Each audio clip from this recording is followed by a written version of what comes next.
Hi, we're back. I'm Sam Sorbo. We're talking about starting your own speech and debate club, being an encouragement to your community and to the youth that they would become great speakers and great communicators.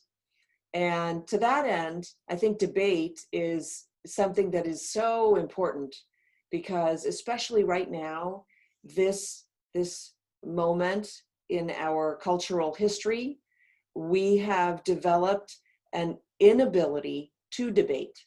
Have you noticed that you've got young people saying, no, I can't hear what you're saying. I can't, it hurts me to hear your words. Your words are so hurtful. And you're only speaking the truth. Do you understand how that's crippling our youth? If new ideas are offensive, how are we ever going to progress?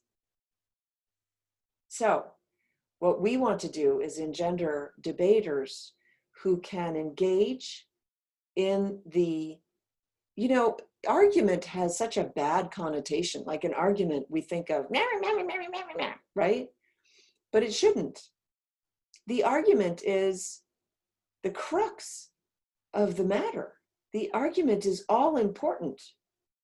The argument is what wins or loses.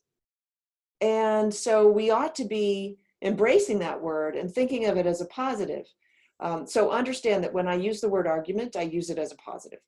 So I am, and it's funny because when I first started in speech and debate, I wanted nothing to do with debate.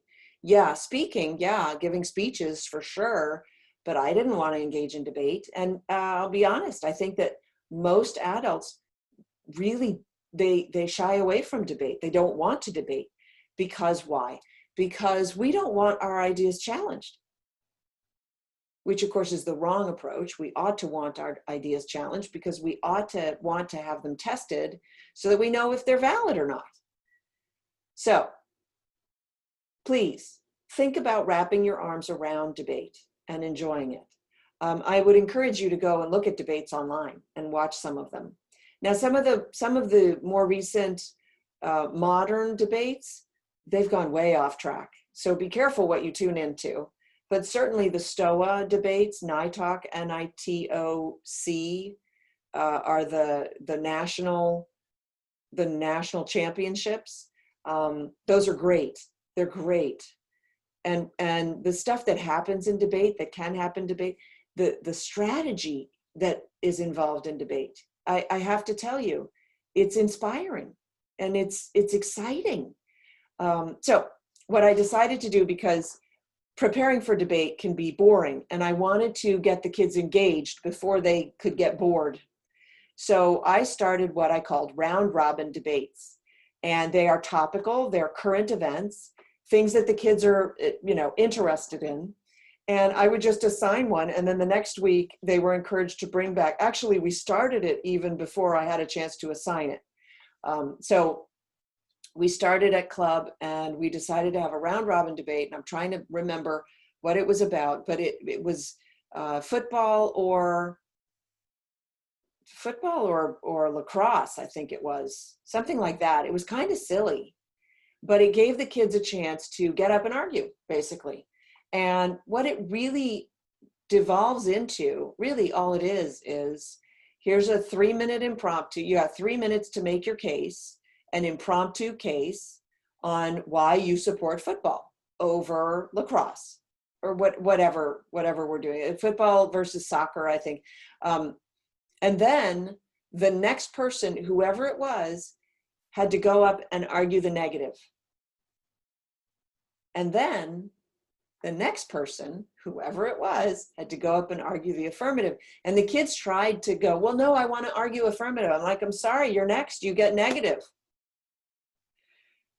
Why do we want kids to be able to argue both sides of the debate? Both sides of the debate? Because we want them to learn that there are two sides to every story, and that you won't win people over if you don't understand their point of view, if you don't at least try to understand their point of view. Very important. And so I had kids arguing against things that they fervently believed, and it's fun. it's fun and it's challenging. And it's challenging in such a good way because it really engages their brains to think. So that was round robin. Now we've progressed into actual debates, but still topical. We're also doing the STOA debate. So I've got some debaters that are preparing for that.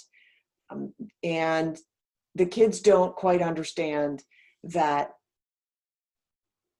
the season of speech and debate it's the school season basically. And so you prepare and then you debate and then you go back to a little bit to the drawing board and modify and rework your debate.